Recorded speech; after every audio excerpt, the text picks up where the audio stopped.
Well, welcome back, everybody, to our next segment covering the paranormal, true paranormal stories. I wanted to relate to you all a story that, as I was going through different material for these videos, I was reminded of an encounter I had many years ago. I had retired from law enforcement and I had went into real estate. And another realtor and I were out previewing homes. So, homes that were getting ready to go on the market. They were listed by other agents. And just so we had an idea of what was on the market, so we could show potential buyers. So, this other realtor and I had gone to go look at a home. It was a very modest home, middle class neighborhood. There was nothing special about this house whatsoever, nothing special about the neighborhood. We pull up, curb appeal, the outside the yard. It was neat, it was clean, it was certainly, a smaller home, nothing fancy. And we both went in the house, and the minute I stepped inside this house, I have a hard time even explaining the feeling that came over me. It was heavy. I felt sick to my stomach. I felt lightheaded. I it just felt oppressive. Trying to think of words that would describe how I felt, and I mentioned it to the other realtor. I told her, I'm just not feeling well," and she's like, "Oh, are you coming down with something?" I said, "No, I felt fine." We walked in and I don't feel good, and so one of our first the logical part of our brain is, do we have a carbon monoxide leak? That's kinda where we both went with it, and I We looked we looked all over, we didn't smell any gas, didn't see any evidence of anything, and she went around the house to open some windows and kinda let some light in, and I wasn't feeling any better, and I told her, "I just need to get out of this house. I don't feel well in here."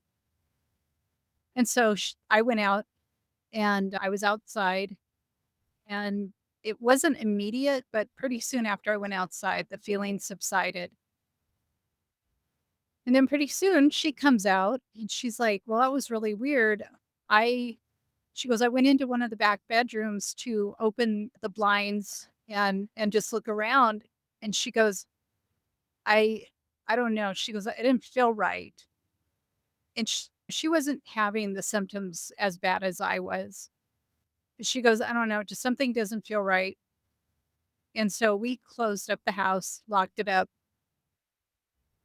And later that day, we saw the listing agent and we were telling her about that we went over to check the house out, and I related to her the feelings I had when I went in that house, and she could you could just tell by a look on her face, there was something she wasn't telling us, and I said, "Was there, like, maybe a carbon monoxide leak, or you guys might wanna check on that?" And she just shook her head, and the other realtor goes, "Yeah, I went into the back bedroom," and, she goes, "I felt really weird back there."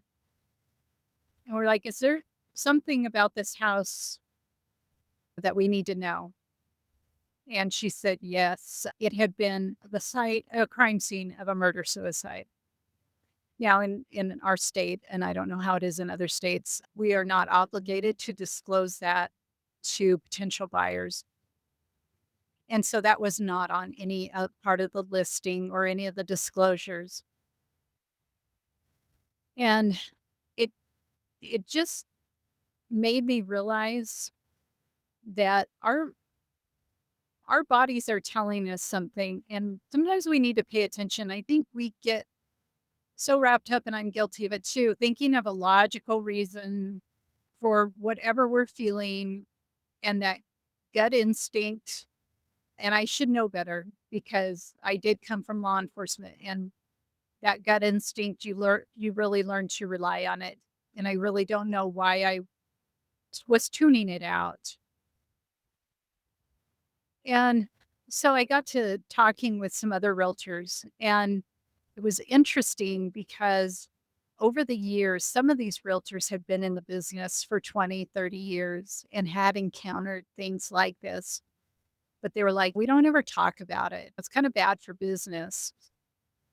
And I thought, I wouldn't be discussing this with just anybody and talking about properties, or else we'd never be able to sell these properties.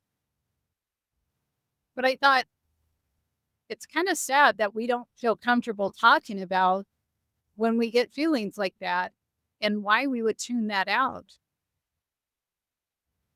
So I invite you to drop in the comments if you've ever experienced anything like that, where you doubted your intuition, your instincts. And I've heard from some of you, and I appreciate I feel like I have the best viewers in the world. I mean, you guys have been so awesome with me starting this channel.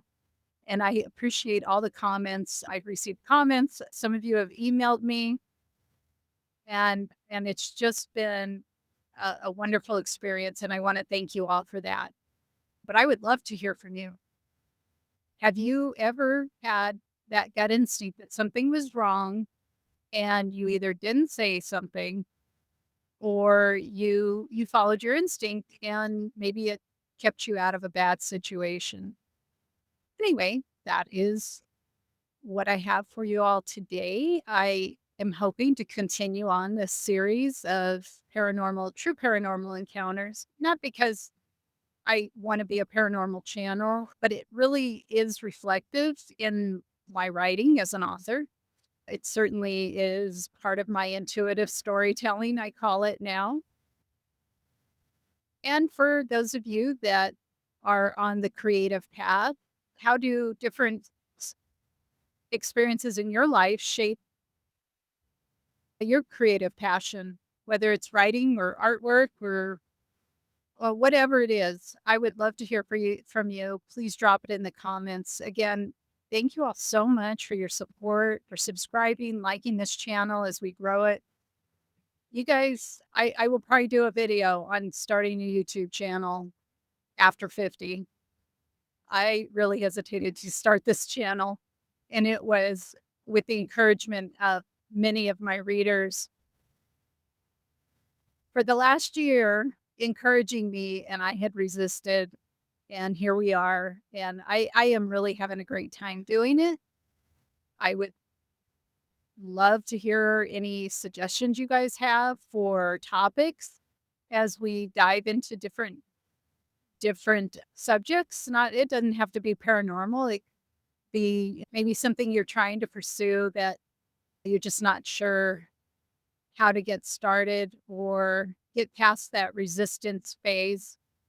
And I know with YouTube has been a little bit of a learning curve for me, and learning about the algorithm and how to appeal to the algorithm, which in some ways is this mysterious thing. It's probably more mysterious than any of my paranormal encounters.